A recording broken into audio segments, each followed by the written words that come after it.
Today I've got something that excites me, that doesn't usually excite me, and that is a dark opal knobby. This red colour and plaid colour and pattern is really nice. And in the shape that it is, which is a knobby with colour sitting right on the top with no cap whatsoever, it kind of makes an easy cut.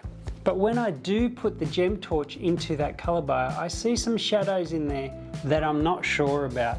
So I'm hoping it cuts a clean gem. Anyway, let's get on the wheel and see if I can prove myself right.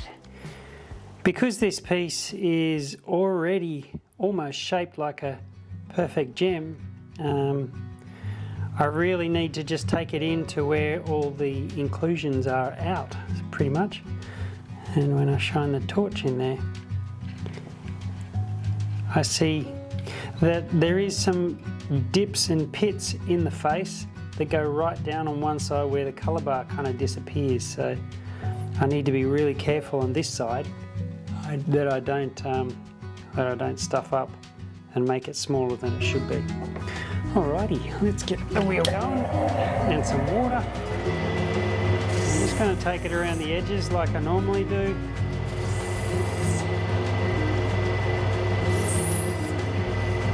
So one side's deeper than the other in colour.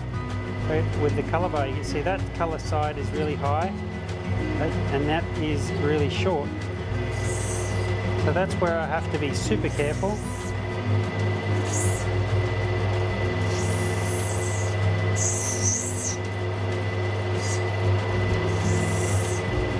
And that colour down deep is really nice. I'll just take a little bit of that potch off. And by the way, I'm on the fine wheel because there's not a lot to do with this gem except for just try and make sure it's clean. I'm just going to use the finer wheel, which is a 600 grit, and just take it nice and slow and bring it in to where it belongs, where it's meant to be. Look at that colour showing up underneath there. It's quite impressive too. But I'm not going to concentrate on it because it only shows up on one side. The other side is all potch.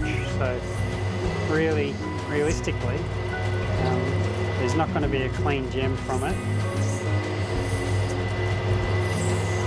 This is a very lopsided back. Insane colour there though. Alright, so now I'm going to just very carefully take the skin off the top of this knobby, and I'm probably going to have to dry it out and look for all the pits and spots that I have probably left once I've shaped this stone.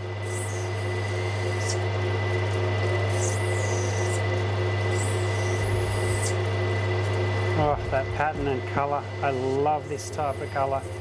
It's just magnificent. It's something I kind of miss from the old fields of Lightning Ridge is this type of colour in dark opal. The newer fields in dark opal just don't seem to cut the mustard like these type of knobbies do. And I get quite excited even though it's not black.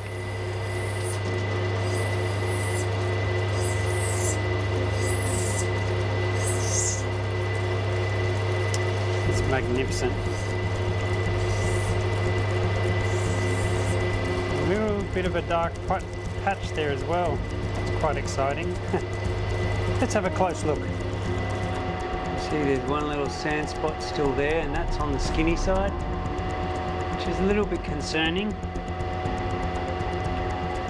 Other than that, that's a magnificent play of colour. Another sand spot there too. That definitely has to come in. Alright, so I'm going to just work on the dry and see if I can get those little spots out.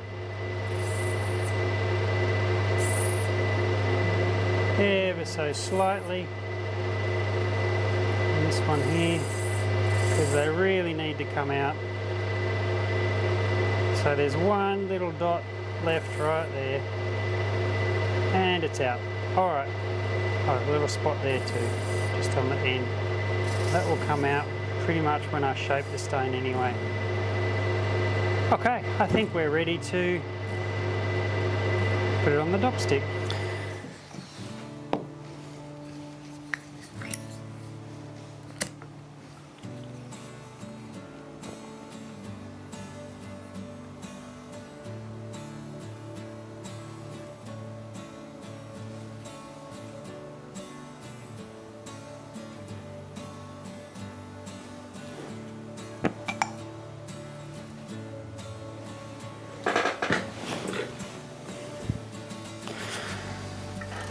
I'm just going to cut this stone dry because I saw that there's a few sand spots around the edges. I'm just going to shape him up a bit. Oh, it's coming off nicely.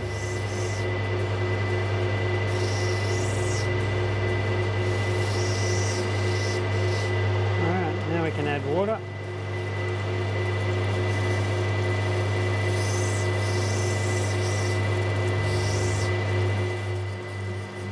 There's nothing better than when a gem cuts exactly how you want it to. Not only is it a relief, but it's a sense of confidence going into your next cut.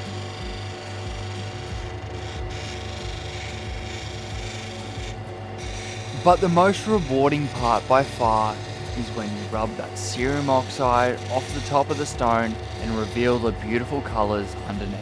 Because once that polish is on it, it gives it that depth that you couldn't see before when it was just rubbed rough.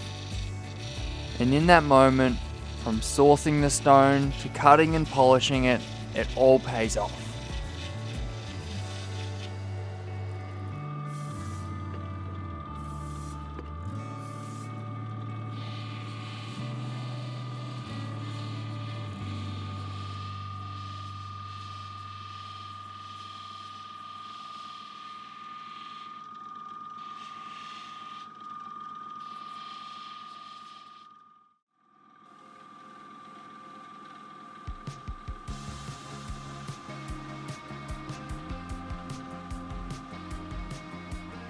Well, I'm really happy with that cut. It cut exactly how I hoped, and it weighs 3.28 carats and around about $2,000 a carat. We're doing quite well. Now, a gem like this, if this was a black opal, this would be worth around $15,000 to $20,000. But because it's a dark opal, it has not got the value, but it still has the brightness. So if you're looking for really nice color, but you don't want to spend the money of a black opal, this kind of gem is perfect. Thanks for watching.